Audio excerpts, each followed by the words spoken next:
everyone, I hope you're doing fine. Thanks everybody for your immense support and your comments. Let's get started with today's recipe.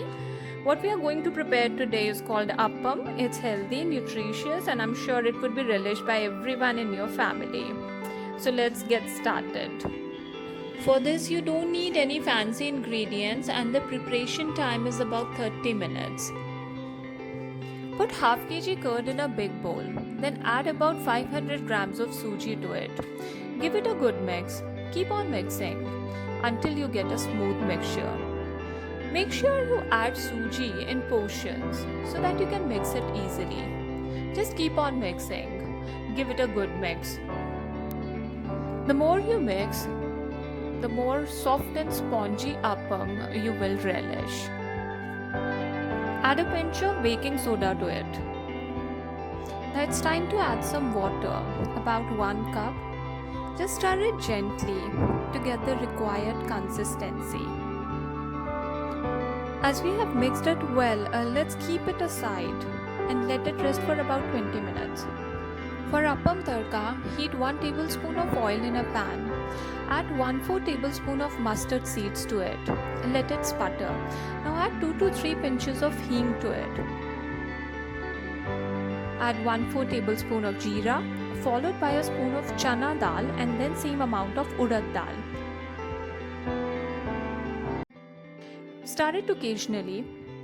Now add some curry leaves to give it a desirable flavor.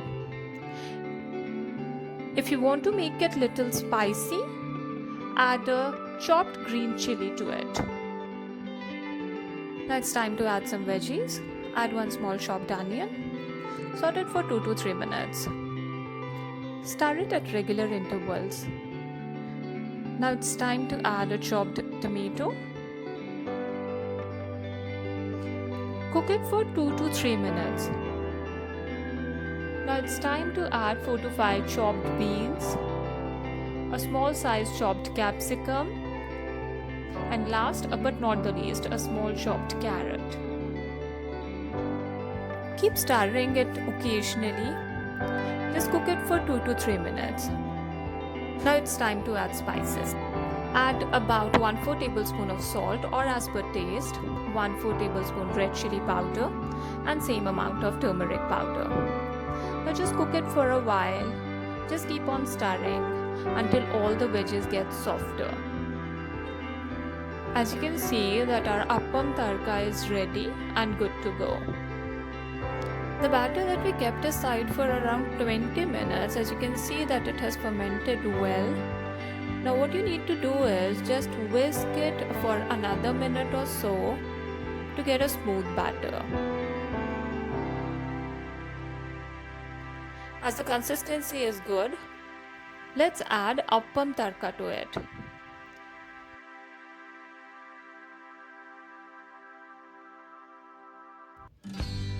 As we have added it, now mix it properly. Keep on stirring until the appam tadka gets completely mixed with the fermented batter.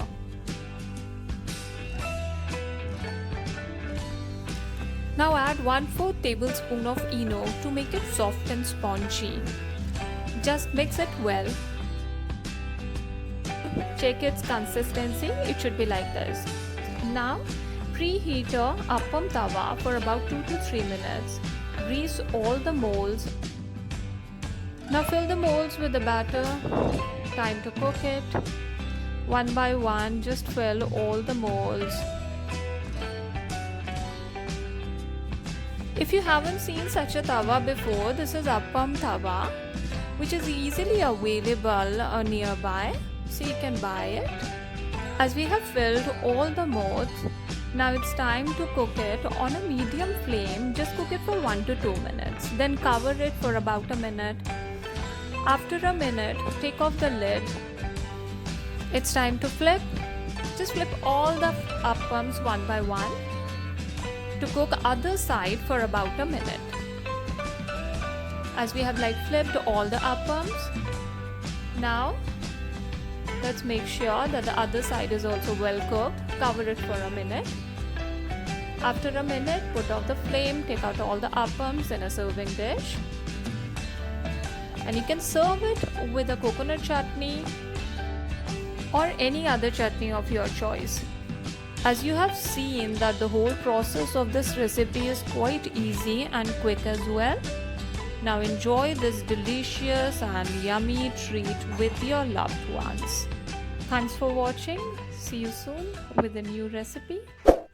If you like the recipe, do not forget to like and share, comment for your suggestions as well, and subscribe to my channel.